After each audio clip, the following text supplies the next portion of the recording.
Então agora nós vamos ver o nosso texto áureo e você vai entender por que o texto áureo está dizendo isso aí. No Salmos 131 diz assim: Senhor, meu coração não se elevou, nem os meus olhos se levantaram, não me exercito em grandes assuntos, nem em coisas muito elevadas para mim.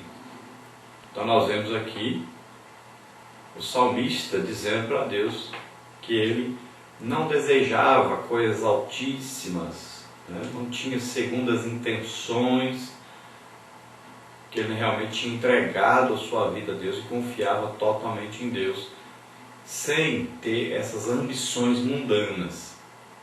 Não é que ele não desejava coisas altíssimas de Deus, coisas espirituais nós devemos crescer. A Bíblia diz, ensina para nós que nós devemos crescer sempre na graça e no conhecimento de Deus. Então as coisas de Deus nós devemos sempre desejar crescer nelas, ter maior conhecimento de Deus, estudar cada dia mais a palavra de Deus, buscar a revelação de Deus, buscar maior conhecimento de Deus. Isso é importante para nós, estamos sempre crescendo nesse conhecimento de Deus e da sua palavra, buscando a revelação da palavra de Deus, buscando aquilo que está por trás da letra, né, que é o Espírito. Então devemos sempre estar crescendo nisso. Agora, nas coisas do mundo, nós não devemos estar desejando estar sempre crescendo nisso.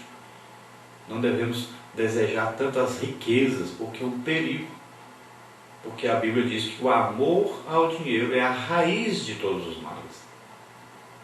E devido a esse amor excessivo ao dinheiro, muitos caem, muitos vão ficando pelo caminho, muitos perdem aquela direção divina e acabam ficando pelo caminho, porque não souberam controlar esse terrível desejo de sucesso, de crescimento humano, de engrandecimento de si próprio, deixando que a glória seja dada ao homem ao invés de ser dada a Deus.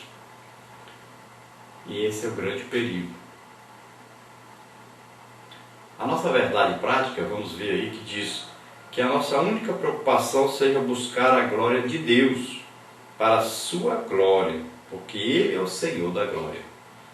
Então a nossa preocupação deve ser a mesma de Jesus. Jesus dizia que tudo que Ele fazia era para a glória do Pai. Quando Ele pedia um milagre para Deus, Ele dizia, é para a sua glória, para que o seu nome seja glorificado, para que o seu nome seja exaltado. Pode ver que o Espírito Santo também, ele não glorifica a si próprio, mas Jesus disse, ele me glorificará.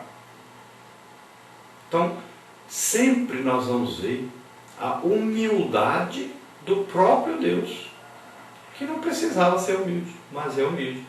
E Jesus disse, aprendei de mim, que sou manso e humilde de coração. Jesus fazia o milagre e dizia, não conte para ninguém. Não fale para ninguém. Nós hoje estamos ao contrário. Qualquer coisa que acontece, queremos ser exaltados, engrandecidos, como se viesse de nós, como se fôssemos nós que tivéssemos feito. Então existe uma vanglória por aí, né?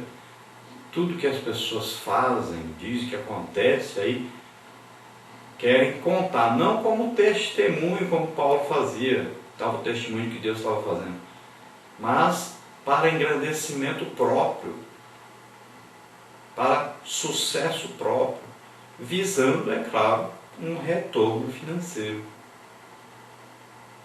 Então existe uma grande propaganda que as pessoas fazem em torno de si próprias e até pagam as pessoas para fazer essa propaganda para terem um retorno de sucesso visando os bens materiais, visando o resultado financeiro.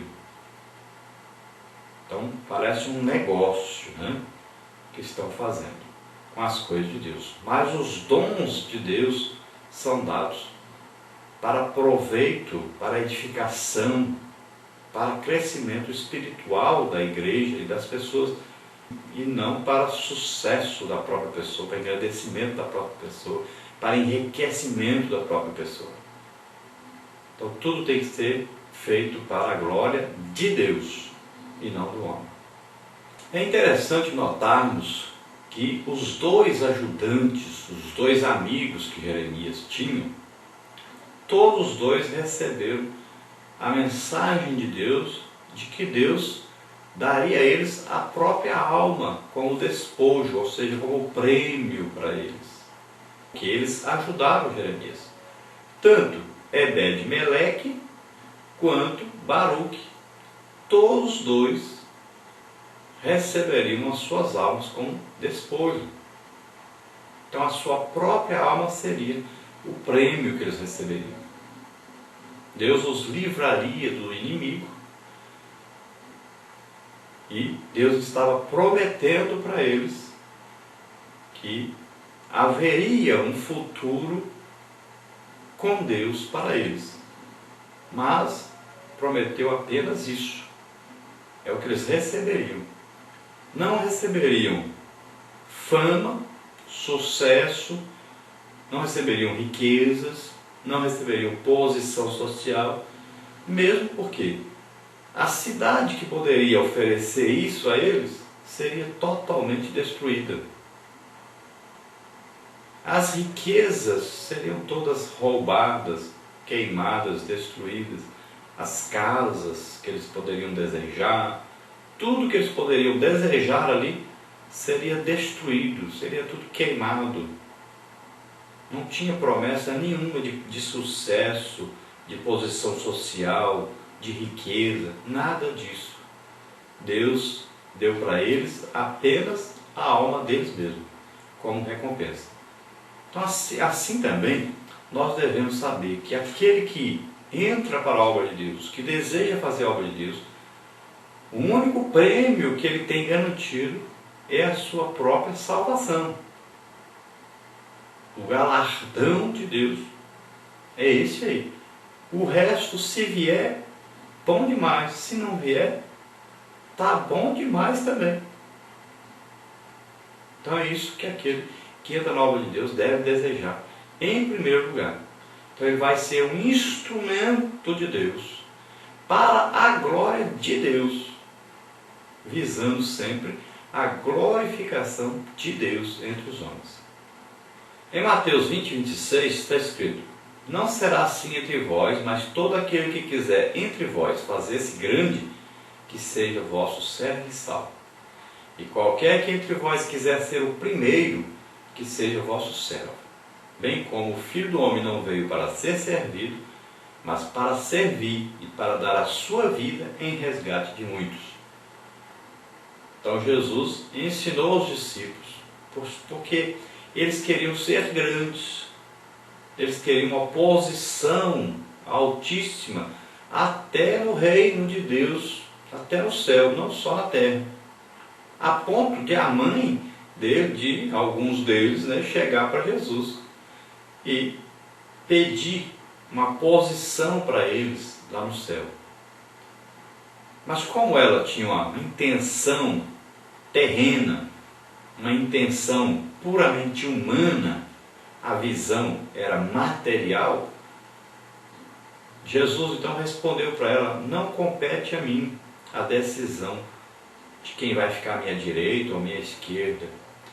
Agora, Jesus preveniu-os que eles não deveriam ter esse desejo material, esse desejo terreno de posição, porque quem estaria à sua esquerda e à sua direita num futuro bem próximo seriam dois ladrões e estariam pendurados na cruz.